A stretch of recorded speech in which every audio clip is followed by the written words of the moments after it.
आणि पत्र समिती या निवडणुकीच्या निमित्तानं इच्छुकांचा मेळावा आपण या ठिकाणी आयोजित केला. मेळाव्याच्या निमित्तानं उपस्थित असलेले जिल्हा राष्ट्रवादी काँग्रेस पक्षाचे अध्यक्ष प्रदीपदादा गारटकर, जिल्हा परिषदेच्या अध्यक्षा निर्मलताई पानसरे, तालुक्याचे अध्यक्ष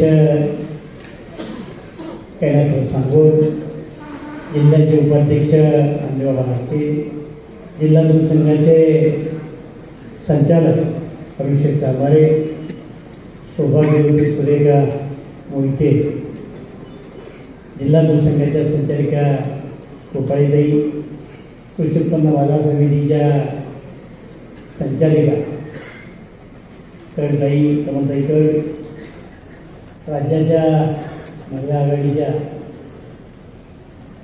प्रदेश प्रतिनिधी आदरणीय विमलताई ठाकूर, आपल्या महिला आघाडीच्या तालुक्याच्या अध्यक्षा संध्याताई जाधव, तालुका अध्यक्षा आपल्या ओबीसीच्या मंगलताई जाधव, कार्यक्रमाच्या निमित्तानं आता व्यासपीठावर सगळी मान्यवर मंडळी असतील. आदरणीय व्यासपीठ योगाध्यक्ष, तिन्ही शहराचे अध्यक्ष, पत्रकार बंधू भगिनी आणि माझ्या सहकारी मित्र आणि इच्छुकांच्या त्याच्या मतदारसंघातल्या मागण्या, त्यांचं मनोगत आपण या ठिकाणी ऐकलं. अध्यक्षांचं भाषण या ठिकाणी झालं आहे. आपल्या सगळ्यांना माहिती की पुढचे 2-3 महिने आपल्या घातच आहेत. त्यामुळं प्रचाराच्या निमित्तानं अध्यक्ष म्हटले की एखादी मतदारसमिती मी जवळजवळ सगळ्या अख्खा मतदारसंघ गावाला चढून काढतो. खेड तालुक्याची राजकीय धोरण वेगळी आहे. इथलं राजकारण हे व्यक्ती केंद्रित असतं. तालुक्याचं नेतृत्व तालुक्यातल्या कार्यकर्त्यांना किती बळ देतं याच्यावर तो पक्ष मोठा होत असतो. तालुक्याच्या नेतृत्वाला पक्षाला ताकद दिली तो नेता प्रभावीपणाने काम करतो. दुर्दैवानं 24-25च्या निवडणुकीमध्ये आम्हाला अपयश आलं. अपयश का द्यायचे अनेक कारण आहेत, परंतु एकदा अपयश आलं ते आम्ही स्वीकारलं. आम्ही काय रडत बसतो.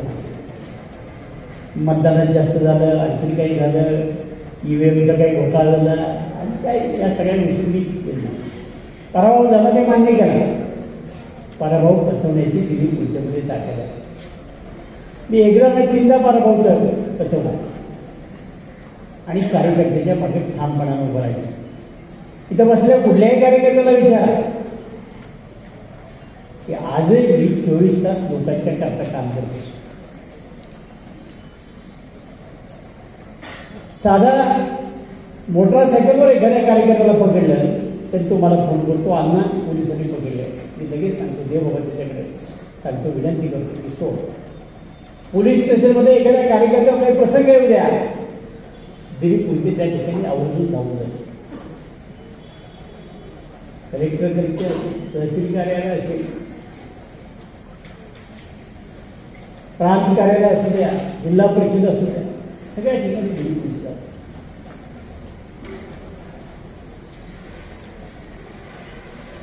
लोकांची कामं करतो आणि कामाचा जोर दिलीप कुलते उभा राहिला.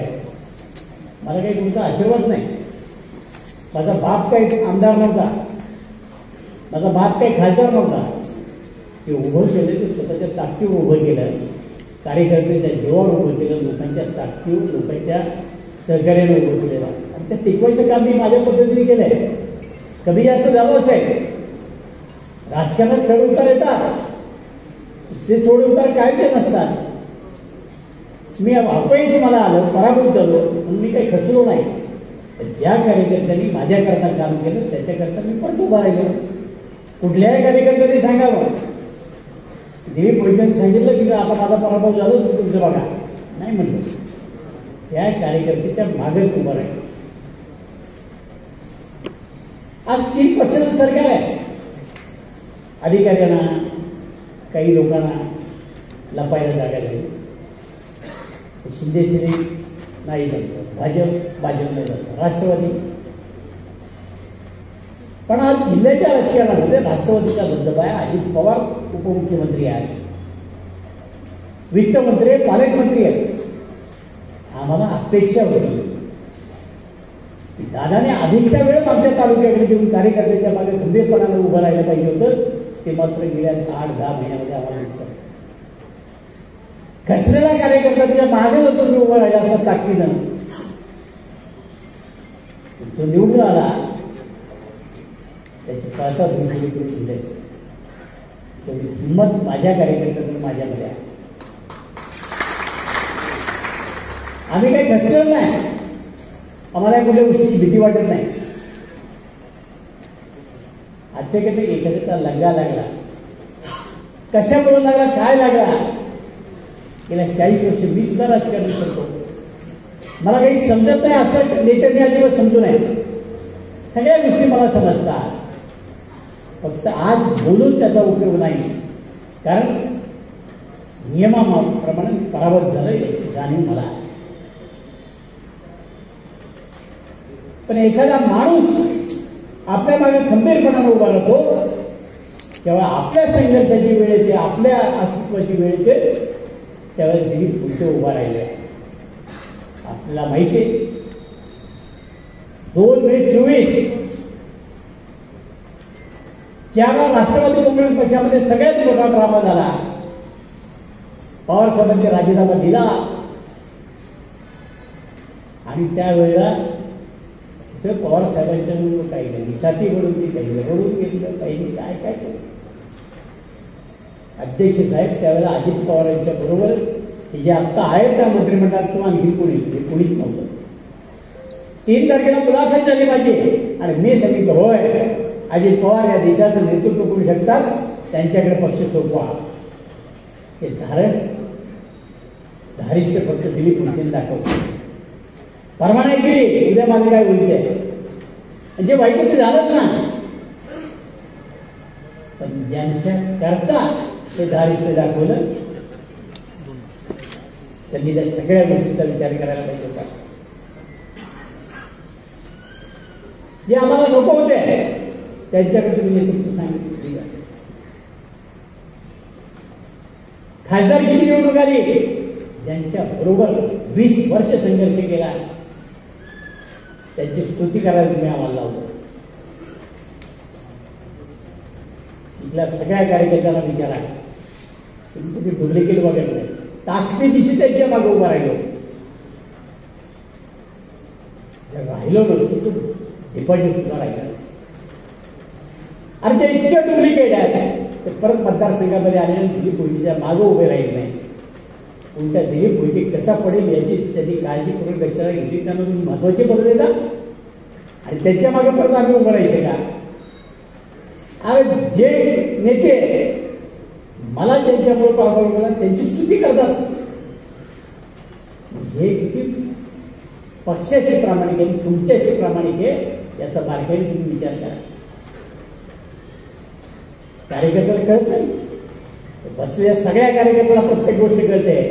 कार्यकर्ते मला तुम्ही विचारतात की अण्णा तुम्ही इतकं मनापासून प्रेम करताय, इतकं मनापासून सगळ्या गोष्टी करतात, मग नेत्याला हे दिसत नाही का की ह्या अशी डुप्लिकेट माणसं एक पक्ष वाढवू शकत नाही, की पक्ष संपवायला असले काय यांचा उपयोग झाला.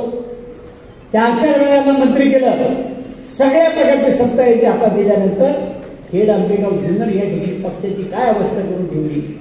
जिल्ह्यामध्ये तर तुम्हाला ताकद द्यायचं कामच नाही केलं. तालुक्यावरचे मंत्री तुम्ही किती वर्ष करणार? तुमच्या मागे जिल्हा सांभाळणारा मंत्री तुम्हाला मिळत नाही का? त्याच्याकडे जनतेची अपेक्षा नाही का तुम्हाला जिल्ह्यात फिरावं, कार्यकर्त्यांना ताकद द्यावी आणि जिल्हा उभा करावा, पक्ष उभा करावा. अजित पवारांनी सांगितलं की मी एकट्याने फक्त करायचं, बाकीचं तो मंत्री करेल, त्याने आपलं फक्त वैयक्तिक बघायचं. अशी काही पद्धत आपण निर्माण केली का?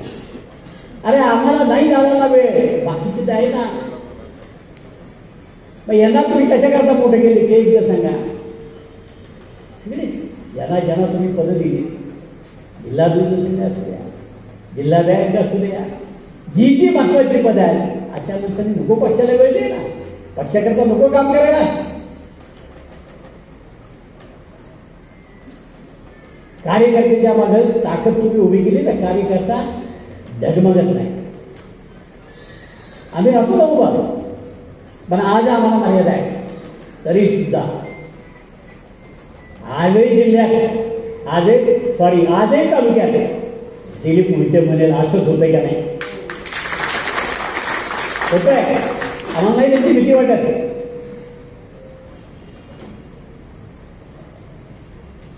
मी कोर्टामध्ये याचिका दाखल केली.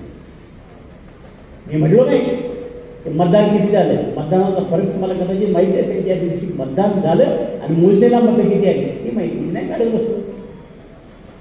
40-50 ठिकाणी त्याचे बूथ लागले नाही. आधी लोक सांगतात अण्णा आई शपथ आम्ही सगळं मतदान केलं. कसं झालं? अध्यक्ष वाजवणे म्हणून द्या. मुंबईवर 250 लोक आम्ही घेऊन आलो आणि गावात नाही. मला मतदान 60 होते. आधी अख्खा गाव घेऊन तुम्ही बसा. काय लोक सांगतात ते सांगतील. आम्हाला कळलं नाही या सगळ्या गोष्टी. अशा कित्येक गावात तुम्हाला फरक दिसेल. लोक सांगतात कार्यकर्ते सांगतात आम्हाला त्यांना भूतच लागला नाही, त्यांना मतदान केलं कसं? नाही शंका कार्यकर्त्याला येत. आम्ही म्हणतो जाऊ द्या, झाला ना पराभव, सोडून द्या. तरी आम्ही ताकदीनं तुमच्या मागे उभा आहोत. ताकदीनं नेतृत्वाच्या मागे उभा आहोत. नेतृत्वाला एवढं कळत नाही की तालुक्यातला एक एक कार्यकर्ता, जिल्ह्यातला एक एक कार्यकर्ता ज्यावेळी तुमच्या मागे उभं राहील भक्कमपणानं, त्यावेळी जिल्हा तुमच्या ताब्यामध्ये राहील.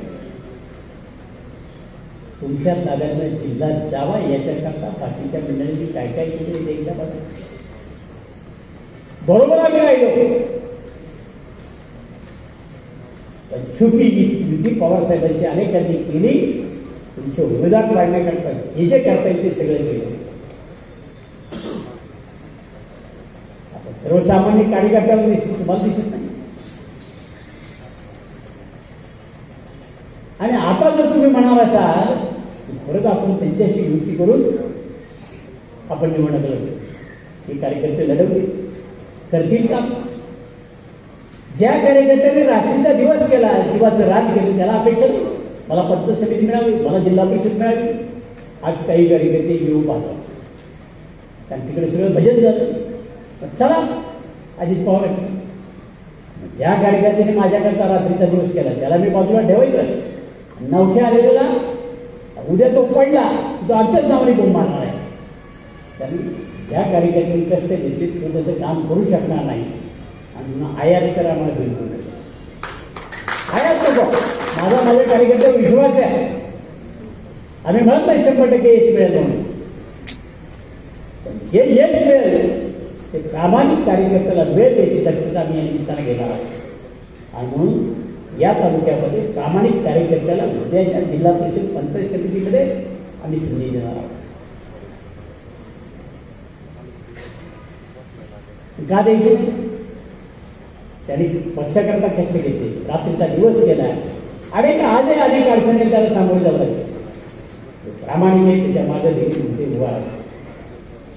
हो, तुम्हाला आज दिसताना काही मतदारसंघामध्ये दिसणार नाही होता. आज तालुक्यामध्ये 25 उमेदवार मला चाकणमध्ये, 21 उमेदवार खेडमध्ये, 21 उमेदवार आळंदीमध्ये. याच्यामध्ये ओबीसी, मागासवर्गीय, महिला सगळ्या शोधायच्या. 16 उमेदवार पंचायत समितीमध्ये आणि 8 उमेदवार जिल्हा परिषदेमध्ये. आता जो कार्यकर्ता फक्त त्याच्या मतदारसंघापुरता विषय. मला जवळजवळ 90-91 लोकांचा विचार करायचा. एका ठिकाणी जर मला उमेदवार मिळाला तर मी आज सत्ताधारी पक्षाचे माझा नाही अपमान, माझ्या नेत्याचा अपमान होणार. आपल्या सगळ्यांना माहिती की मागासवर्गीय समाजाचं, आदिवासी समाजाचं त्या गरिबांना पैसे कुठून आले होते. आज आरक्षणामुळे त्याला संधी मिळते आहे. त्यांच्या मागे ताकदीनं उभं राहावं लागतं, तर ते सगळ्या गोष्ट होतं. नेत्यांना या कुठल्या गोष्टीची कल्पना नाही की बाबा हे एवढं आहे. तुम्ही फक्त आम्हाला विचारणार गेले म्हणतो तुम्ही जिल्हा परिषद एवढे झाले हो, जर आणायची असली तुम्ही किती ताकद आमच्या मागे दिली, तुम्ही का नाही आमच्यापासून आमच्याबरोबर राहाल, तुम्ही का नाही आम्हाला सगळ्या गोष्टी मदत कर, याचाही बारकाईने तुम्ही विचार करा. तर मग अजूनही वेळ गेले, अजूनही वेळ गेली. कारण नेत्यांनी आपला जिल्हा आहे, हा जिल्हा आपल्या हातात राहायचा असेल तर कार्यकर्त्यांशी संवाद साधला पाहिजे. आम्ही वेळोवेळी सांगतो लोकांच्या प्रश्नाकरता आम्ही तुमच्याकडे, माझा वैयक्तिक प्रश्न मी कधी मांडला नाही. मी सांगावं नेत्यांनी की दिलीप मोहितेने वैयक्तिक कामं करता आले आणि मी कधीही माझ्या आयुष्यामध्ये त्याच्याकडे एकाही कामं करता गेलो नाही. येईल असेल तर त्यांनी सांगावं, राजकारण सोडून दिलं. मी फक्त सार्वजनिक प्रश्न घेऊन गेलो. तुम्हाला वेळ नाही. आज एक कार्यकर्ते उद्या तुमच्या मागं उभं राहायचे असेल तर ते 100 वेळा विचार करतील, अरे आज इथं अनेक खड्डे तुम्ही खोदून ठेवले. आमच्याकडनं 2 नॅशनल हायवे लोकांच्या मुला मागायच्या जमीन तुम्हाला पाहिजे. अनेकांचे प्रपंच उद्ध्वस्त होणार आहेत, त्याला चांगला बाजार भाव मिळाला पाहिजे. आणि त्याचं म्हणणं ऐकून घ्या ना तुम्ही. त्याच्या पाठीवर प्रेमाचे थाप टाका, काय अडचण आहे त्याची समजून घ्या. 2 हायवेमध्ये लोकांची, आता 3रा हायवे तुम्ही शिरोले आंबोली टाकला. तुम्ही रिंग रोड आमच्याकडे टाकला, माहीत फायदा आम्हाला त्या रिंग रोडचा 0 फायदा आहे. नदीच्या कडेनं तुम्ही रिंग रोड टाकला, तुझ्या बाजूने आणखी टाकला असता, आणखी निम्म्या तालुक्याचा कौतुक झाला असता. नियोजन करताना पुढे चुकतं का ते तरी नेत्यांनी सगळं बघितलं पाहिजे, तर नाही बघितलं. आज त्या रिंग रोडमध्ये जे बाधित लोक झाले, शहरात जवळ रिंग रोड जातो, लाखो मुलाच्या जमिनी लोकांनी दिल्या, काय हाल केले. ऍक्विजिशन ज्या पद्धतीने झालं त्या प्रांताने एवढे पैसे खाल्ले नाही कधी विचारला गेले, काय त्याला शिक्षा झाली नाही. तहसीलदारांनी कोट्यवधी रुपयाचा भ्रष्टाचार केला, नाही त्याला कोणी विचारलं. आज सगळे अधिकारी मोकाट सुटले, मोकाट भ्रष्टाचाराचा कळ झाला.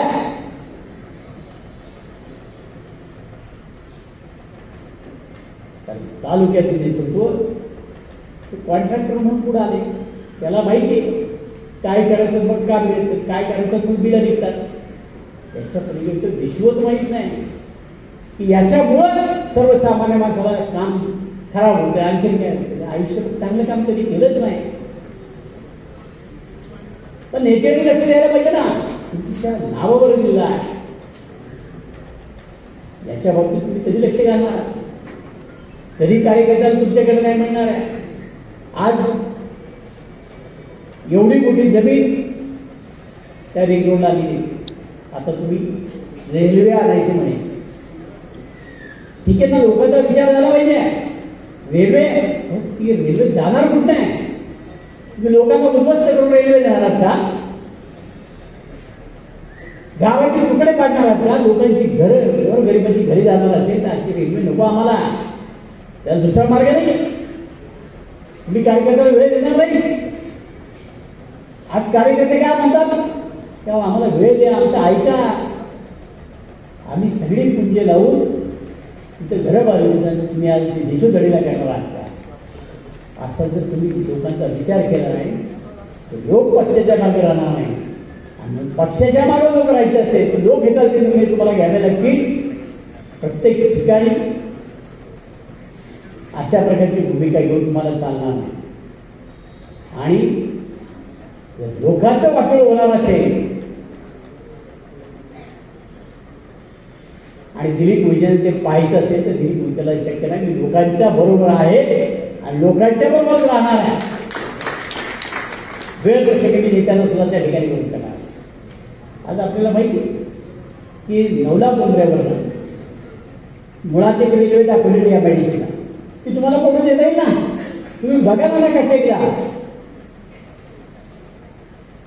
जिथं जास्त गर्दी नाही तिथं नेता येईल अशा ठिकाणावर न्याय.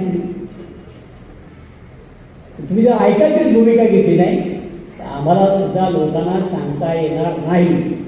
पण तुम्हाला जर निवडणुका जिंकायच्या असतील तर आम्हाला लोकांच्या सारखे निर्णय घ्या आणि कार्यकर्त्याला रुचेल पचेल अशा प्रकारचं असतं कामा नाही. काही भूमिका जर नेत्यांनी बदलल्या नाही तर आम्हाला सुद्धा अवघड आहे. आज काही ठिकाणी काल उमेदवारी लोक मागत नाही.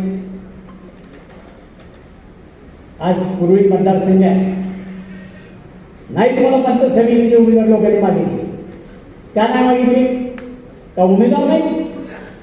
लोक हा विचार करायला लागले अरे आमच्या घराघरात आम्ही फिरणार असेल लोक आम्हाला तुमची उमेदवारी शांत बसले. सगळे कार्यकर्ते निगोज असेल कुरळे असेल शांत बसेल कारण त्यांच्या घराघरात आम्ही फिरणार असेल की लोक म्हणणार आहे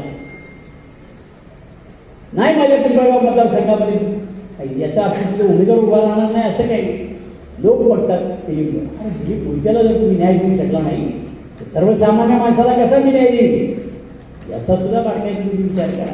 बोलायची इच्छा नव्हती तरी आज नाही मला ह्या सगळ्या गोष्टी बोलाव्या लागतात. माझं काय होणार आहे त्याची मी अजिबात तरी बघा करत नाही, चिंताही करत नाही. शरद पवारांच्या विरोधामध्ये भूमिका घेतली त्यावेळेला माझं काय होणार याची मला पूर्णपणाने कल्पना होती. 5 वेळा शरद पवार खेड तालुक्यामध्ये आले. सगळ्या माझ्या आमदारांना एकत्र केलं, सगळ्या कार्यकर्त्यांना एकत्र केलं. काय काय ते सगळ्या विचार लावण्याचं काम केलं. मग आपण काय केलं ते तरी एकदा आम्हाला सांगा. आज इथल्या कुठल्या कार्यकर्त्याने बसून उभं राहून सांगावं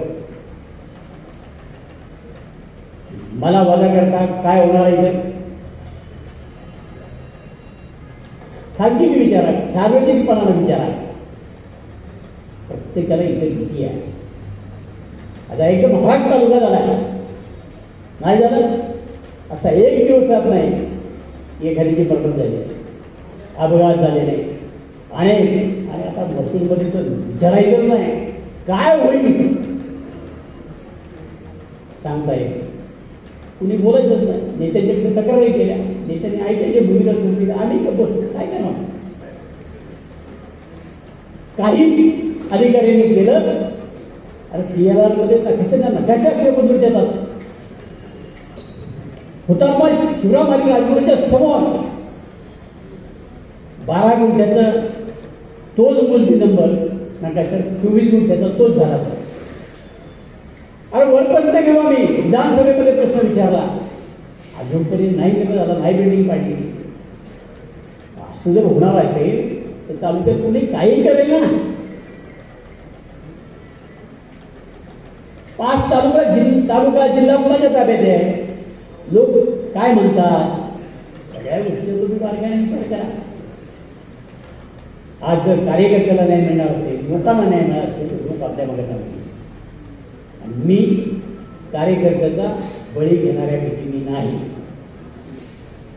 त्यामुळं उद्याच्या निवडणुका जिंकायचं असेल तर अध्यक्ष साहेब खूप मायक्रो लेवलला तुम्हाला जाणार आहे. बाहेर विचार करावा लागणार आहे. कार्यकर्त्याची एक्झिक्यूट करावं लागणार आहे. त्याचे प्रश्न समजून घ्यावे लागणार आहे. त्याला ताकद द्यावी लागणार आहे. हे कार्यकर्ते जे ताकदीचे आहेत एकदा बाहेर पडण्यात ठरवलं ना काय मायवाली हो समोरच्याचे एवढे ताकदीचे एवढे कार्यकर्ते राष्ट्रवादी काँग्रेस पक्षाकडे. पण आज ते हवालदिल झाले त्याचं एकमेव कारण आहे. म्हणून त्या कार्यकर्त्याला उद्या ताकदीशी निवडणुकी जर उभं करायचं असेल राजकारणामध्ये सगळे फंडे आहोत बघावे साम दाम दंडभाग सगळ्या गोष्टी आधी सगळ्या कार्यकर्त्यांना विचारा समोरच्या लोकांना उमेदवार उभे करायला सुद्धा मिळणार. तर काही लोक सांगतात मी चालू इकडं मी चालू तिकडं कुठं कुठं जाणार आहे त्यांचं त्यांना माहिती. आपल्याला काय म्हणायचं काही कारण नाही. त्याचा तो समोरचा विचार म्हणून कार्यकर्त्याची फरफट करायची का त्यांनी करायची. मलाही काही निर्णय घेता येत नसते. आमच्यापर्यंत लोक आली नव्हती. आम्ही सांगितलं ठीक आहे ना नाही मिळालं आम्ही घरी बसू. पण माझ्याबरोबर कार्यकर्त्याची फरफट आणि विश्वासघातकीचं राजकारण दिली मोदी कधी करणार नाही. पण त्याची किंमत सुद्धा त्यांनी मोदीला बघायला लावू नये याची काळजी पक्ष नेतृत्वाने घेतली पाहिजे, एवढंच मला या निमित्तानं सांगायचं. मगाशी काही लोक मला ही सल्ला देतात, सामना तुम्ही त्याच्यावर काय बोलू नका. तोही भुकला वाग, त्याचं कार्टही भुकलं. 35 मिनिटं एक चॅनल आहे आणि त्याच्याकरता काढला काय प्रत्येकाला वय मर्यादा लायकी बघून माणसं बोलली पाहिजे. दिलीप मोहिते काही एका दिवसाचा आमदार झाला नाही. आम्ही लोकांच्या लोकभावनेप्रमाणे आमच्या स्वभावामध्ये बदल केला. नको, वाईट करणं भीतीच असतं, चांगलं करायला वेळ लागतो. आपल्याला लोक चांगलं म्हणतात याचा अर्थ असं नाही. आणि निवडणूक पडलो म्हणजे दिलीप मोहिते संपला असं नाही. त्याच्या प्रत्येक प्रश्नाचं उत्तर दिलीप मोहिते दिल्याच्यावर राहणार नाही. आयुष्यभर आठवण करेल अशाच प्रकारचे उत्तर देईल. भीती आणि भय ही दोन्ही गोष्टी माझ्या शब्दकोशामध्ये नाही. लागलो मी कामाला, ज्या दिवशी मुलाखत वाचून त्या दिवसापासून त्यांना आठवण होईल अशाच प्रकारची माझी पुढची कृती राहील. मला पुढच्या राजकारणाची काही फिकीर नाही, की होईल तर होईल. पण पुन्हाच आजपर्यंत राजकीय जीवनामध्ये मी कुणाचं असं ऐकून घेतलं नाही. होय, एखाद्याला संधी मिळते म्हणून याचा अर्थ तुम्ही चुकीच्या पद्धतीने बोलणार आहात. तुम्ही किती जागीरदारी माहिती ना, ज्यांना लाईटची बिलं भरता येत नाही, चोरून लाईट विकतात, त्यांच्यात मी बोलू शकतो. असा कुठला माहिती आला त्यांनी म्हणून सांगावं की माझे 10 रुपये आम्ही बुडावले म्हणून तुमची लिस्टच करून लोकांच्या समोर मांडणार की एवढ्या एवढ्या पैसे मी बुडावले.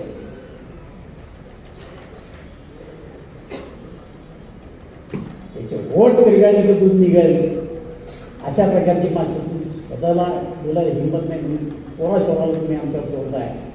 याला सुद्धा कळेल, हिसाब चुकता हो जाएगा, इतना ख्याल रखें. माझ्या बाकीचे सगळी म्हणतात अण्णा तुम्ही बोलता, आता काही हे सगळे मुख्य माझ्या मागे आहेत, त्याला मी तरी काय करतो. तुम्हाला काय दिलं नाही. अरे मी कधी मार्केट कमिटीचा सभापती झालो नाही. लोक म्हणत असताना सुद्धा अनेकांना सभापती केलं, तुम्ही मूग घेऊन बसताय. अनेकांना जिल्हा परिषद सदस्य केलंय, अनेकांना मोठमोठाली पदं दिली. मी मूग घेऊन बसतात, मला नाही बोलताय. तुमची तोंडही छोटे. तुम्ही आजही माझं कुठली अडचण आता माझ्याकडे येतात, मी तुमची अडचण सोडतो. मी नको बोलायला. हात बांधून तोंड बंद करून बसणारी कार्यकर्ते, अशा कार्यकर्त्यांची जेव्हा राजकारण होत नाही गेले, तुम्हाला तुमच्या आयुष्यात प्रसंग येतील ना, नाही येणार, त्यावेळेस सुद्धा तुमच्या मागे कोणी उभं राहायला पाहिजे. होय, जिल्ह्यामध्ये जाईपर्यंत इकडे काय होऊ शकतं याची मला कल्पना आहे. आणि तुमच्याकरता अनेकांना वाकडं बोलण्याचं काम जर मी केलं असेल, माझ्याबद्दल कोणी वाकडं बोललं असेल, तुम्ही सुद्धा काहीतरी परामर्श घेतला पाहिजे की नाही. काय तुम्हाला पाहिजे ताकद ती सांगा. सगळी ताकद तुमच्या मागं उभं करतो. तुमच्याकडे बोट दाखवेल, त्यालाही कळेल की आपल्या बोट कशा अवस्थेत राहिलेली आहे. एवढी हिंमत माझ्याकडे आहे, तुमच्यामध्ये नाही हिंमत. तुम्ही सगळी हिंमत आहात. कार्यकर्त्यांना माझी आणि मटानंतर विनंती राहणार आहे, उद्याच्या निवडणुका जिंकायचं असेल, एखाद्या कार्यकर्त्याला जर आपल्याला उभं करायचं असेल तर त्या मागे ताकदीनं उभं राहा. हे सगळे मी जवळलं पाहिजे. त्यावर मला याची कधीच भीती वाटली नाही. तुम्हालाही सांगतो, तुमची हिंमत असेल, अर्ध्या रात्रीला तुमच्याबरोबर दिलीप मोहिते नाही आला, सोडून देईल राजकारण. गेलोय मी, अर्ध्या रात्रीला सुद्धा पोलीस स्टेशनला गेलेलो आहे, अर्ध्या रात्रीला उद्धट फोन केलेला आहे. कार्यकर्त्यांच्या मागे ताकद उभी करणारा दिलीप मोहिते आहे. असं मी कधी म्हणलो नाही की त्याला एक एक काम करण्याकरा 100 वेळा मला त्या ठिकाणी चक्रा मारायला लागल्या. नेत्यांचे सगळे सभाव करून ही कामं करून आणली. असं वाटून देऊ नका की आम्ही लोक ते लगेच त्या ठिकाणी काम करतात. आम्ही 100 वेळा चक्रा मारल्या, तेव्हा तुमचं काम झालं. आज या तालुक्यामध्ये एवढे पूल बांधले, रस्ते केले, शाळा बांधल्या, सगळं काही केलं नाही, पाणी पुरवठा योजना केलं, सगळं केलं नाही. ते सगळं संपलं का काय? तुमच्या माग करता एवढं सगळं केलं असेल तर तुम्हाला वेळ आलेली, तुम्ही सुद्धा त्याचं उत्तराई झालं पाहिजे. उत्तराई मिळालं म्हणण्याकरता ताकदीनं लढा. काय पाहिजे ते काय करायचं तेवढं सांगा, सगळं करू. सगळं करू. मी गेल्या 8-15 दिवसामध्ये माझी सगळी भूमिका बदलली आहे. सगळ्या प्रकारचं प्लॅनिंग केला. वेळ प्रसंगी जे जे वापरता येईल ते सगळं वापरणार आहे आणि समोर त्याला त्याची ताकद दाखवून देणार आहे. एवढंच मी तुम्हाला या निमित्तानं सांगतो. आव्हान मी स्वीकारलेलं आहे. मी कामाला लागलो, तुम्ही थांबू नका. या तालुक्यामध्ये कुणाची ताकद आहे ते दाखवून देण्याची वेळ आली. त्याच्याकडे तुमची साथ मला पाहिजे. भक्कम ताकदीचे कार्यकर्ते माझ्या मागे उभे राहिले पाहिजे. वेळ आली तर 8च्या 8 मतदारसंघ निवडून आणण्याची हिंमत आपल्याकडे ताकद आहे. त्या 16% निवडून आणण्यासाठी फक्त कार्यकर्त्यांना माझी विनंती, जर आम्हाला मिळालं तर आम्ही तुमचे, नाही मिळालं चालू आम्ही तिकडे. अशाची मला बिलकुल गरज नाही. जे प्रामाणिक आहे, पक्षानं देवो अथवा न देवो, त्या एवढेच पद आहेत म्हणजे पक्ष सांगतो का? पक्षाची पदं आहेत. अनेक ठिकाणी अनेक संस्था आहेत, अनेक ठिकाणी तिथे पक्षाने ठरवलं तुम्हाला कुठेही घेऊन बसू शकतो. त्याचा मार्ग आहे विचार करा. म्हणून उद्या जर खेळ तालुका आपल्या परत एकदा नियंत्रणाला आणायचं, हातात आणायचं असेल, राष्ट्रवादी काँग्रेस पक्षाची सत्ता असेल, ते भेटून उठा, कामाला लागा. आजपासून सुरुवात करा. ज्या ज्या ठिकाणी उमेदवार द्यायचे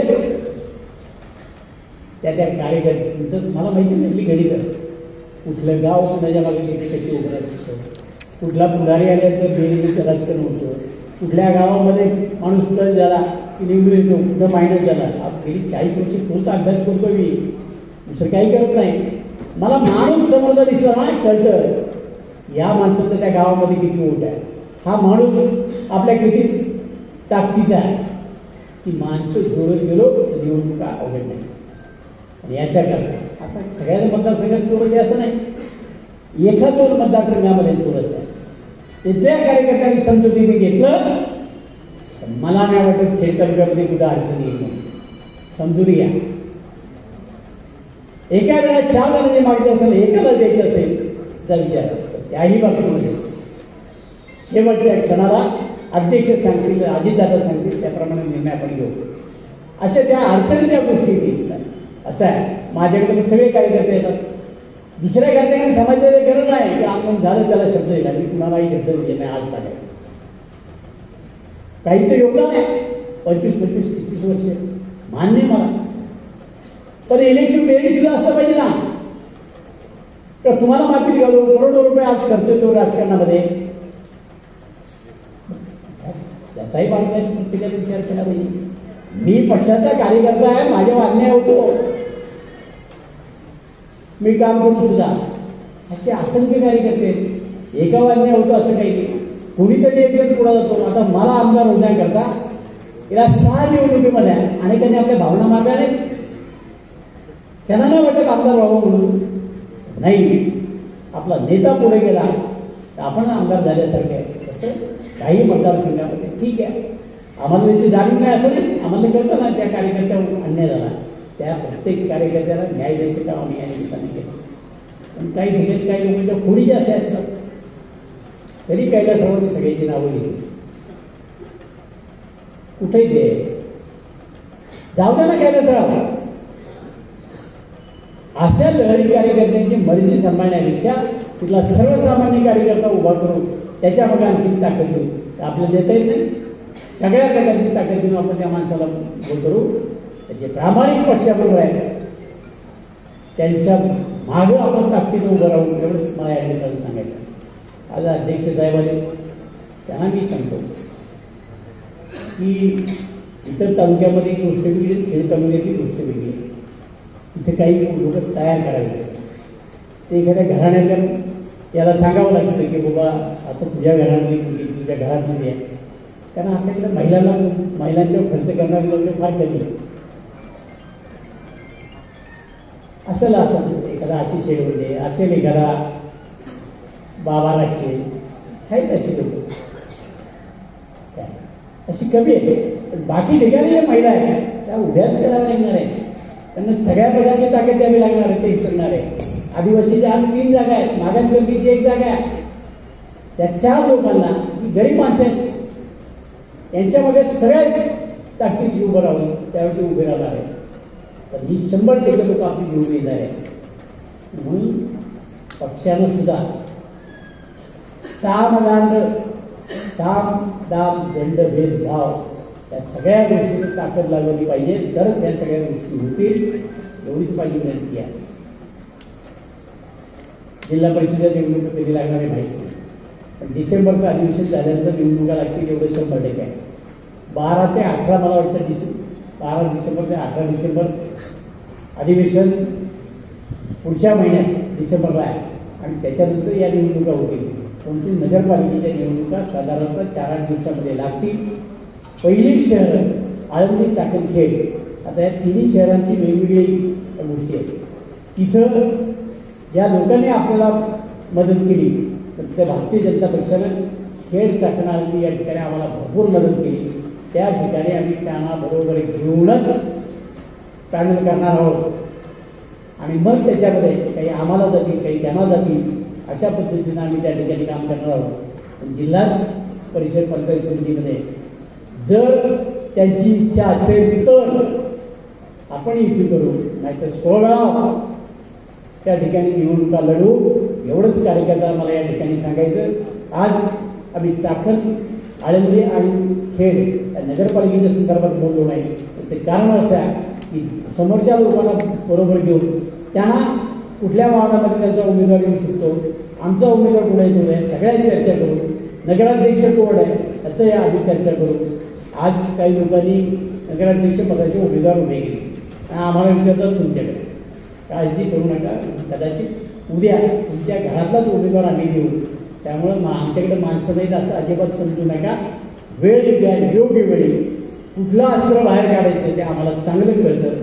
त्यामुळं तुम्ही आमची चिंता करून तुम्ही तुमची चिंता करा. तुम्हाला माणसं उभी करायला मिळत नाही आणि म्हणून आमच्या चाकणमधल्या नगरसेवकांना जातात, तुम्ही तिकडे काय आमच्याकडे या, आमच्याकडे येऊन कशाला, तुमचंच काय आहे तुम्ही बघा. तुम्ही आज कुणाशी प्रामाणिक राहिला, त्या पक्षाशी राहिला प्रामाणिक, तुम्ही धडधडीत दुसऱ्याच्या दुसरे जेवढं केला, त्याला पाठिंबा दिला. आज तुम्ही लोकांना फसवायचं काम करता. लोक काय वेळी थोडी नाही. काल तुमची भूमिका आहे, आज तुमची भूमिका आहे, उद्या तुमची भूमिका आहे. तुमच्या अशा भूमिकेच्या मागे लोक येणार नाही, हेही त्यांना नियमित सांगतो. तुम्ही आमची काळजी करू नका, तुम्ही तुमची काळजी करा. काळ नेहमी बदलत राहतो. कदाचित आज मार्केट कमिटी आपल्या हातात नाही गेली असेल याचा अर्थ येणार नाही. आज आमच्याकडे विधानसभा गेली असेल उद्या येणार नाही. मी आपलं या निमित्तानं आवर्जून सांगतो की मी इलेक्शन पिटिशन दाखल केलं. मी म्हणलो नाही ईव्हीएम खराब होतं, मतदान नाही नाही. मी फक्त म्हणले यांनी जे ॲफिडेव्हिट दिलं सत्यप्रतिज्ञ ते खोटं आहे, त्याचे सगळे पुरावे दाखल केले. कोर्टाने माझ्या इलेक्शन पिटिशन ॲडमिट करून घेतलं. यांनी अर्ज केला की 7/11च्या खाली हे पिटिशन रद्द करा. कोर्टाने सांगितलं कुठल्या कारणाने रद्द करू, त्याचे पुरावे तुम्ही द्या. त्यांना मुदत दिली. यांनी कोर्टामध्ये सांगितलं आमच्याकडे कुठले पुरावे नाही आणि ॲप्लिकेशन मागं घेतलं. कोर्टाने सांगितलं की तुम्ही आता केस चालवा. उद्याच्या 16 नोव्हेंबरला त्यांना त्यांचं म्हणणं मागायचं. त्यानंतर इन्कम टॅक्सचं म्हणणं त्या ठिकाणी ऐकलं जाईल आणि त्याच्यानंतर आमच्या वकिलाचं साधारणतः 3 ते 4 तारखेपर्यंत म्हणजे 3 महिन्यामध्ये 100% आपल्या बाजूने निकाल लागणार म्हणजे लागणार. फार थोड्या दिवसाचे पाहुणे आहेत, काळजी करू नका. आणि पुरावे इतके भक्कम आहेत, जर पुरावा नसता तर आपलं इलेक्शन